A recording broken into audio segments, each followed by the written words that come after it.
Fridays are always fun because we get to warm your heart with a new friend from Helping Hands Humane Society. Emmy is here with the perfect cuddle buddy. Yes. Who is this little one? Her name is Juno, and she's just about 12 weeks old, so still a baby kitten for sure.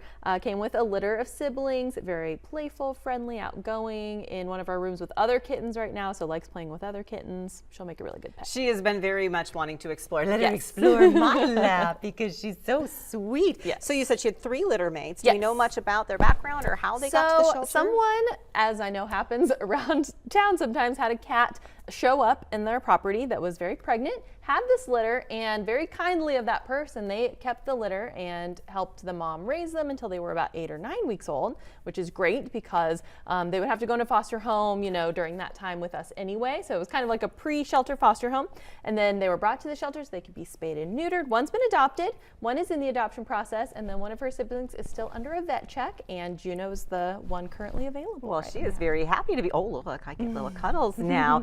It's a very important message when it comes to pets in the cold, and especially if you do need to bring a pet to the shelter or can't care for a pet anymore, particularly this time of year, because social media has had some very, very sad situations. One from the Brown County shelter this morning where someone had left a covered trash can with a note on it that said, "Help me please," but the animal had escaped. So it wasn't there. We saw the story out of Kansas City where someone left a dog in a crate alongside a road. What do we need to know about if we find an animal, if we do need to bring an animal to you, the proper way to do that? Yes, so it is illegal because it can be dangerous for that animal to abandon an animal anywhere, even if it's outside the shelter. So you always want to check our hours and try your very best, or see if somebody else that you know can bring that animal in during the hours that we're open if you are needing to bring them to us.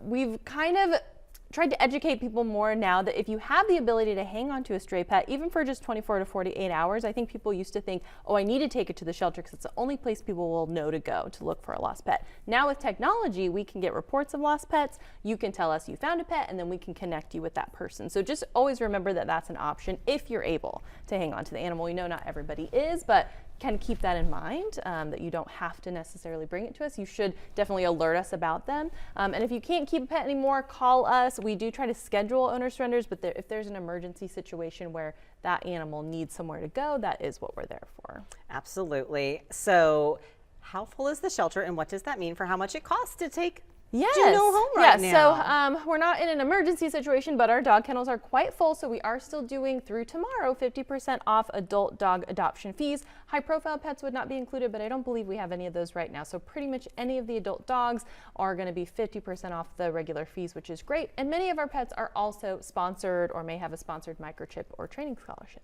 You need a place for Juno to go explore. Yes. How else can we help the shelter right now? Because it's a little cold to get out. Right, so. yeah. We're not having a lot of events. It's a little cold, but we are doing a couple of small fundraisers. We have made a 2025 calendar with pictures of pets that you helped us help last year who've been adopted now. So that's kind of exciting. It's $25, and thanks to a generous donor, 100% of that is a donation back to the shelter. Oh, fantastic. So get your 2025 calendar in our gift shop. I love printed calendars. Yes. And then we also have a canvas fundraiser where you can buy a picture of your pet on a canvas that we will display in the shelter. We're putting them up in our lobby right now, kind of in honor or even in memory of a pet that you've lost. So it's a cute way to have your pet displayed and help the animals at our shelter at the same time. All of that information on hhhstopeka.org or their Facebook page, where you can see all the little adoptable pets. Yes. Go see them. Southwest 21st and Bell is the place to go. And again, all of those photos and everything else. Just be safe with your pets out there. We had an adorable submission. Emmy, I know you would appreciate this. Yes. A dog in boots. Oh, because we have to be so careful Yes. in the snow and cold with our pets. Take care of your furry friends as well. Thank you, Emmy. Appreciate you. Appreciate you too, Juno.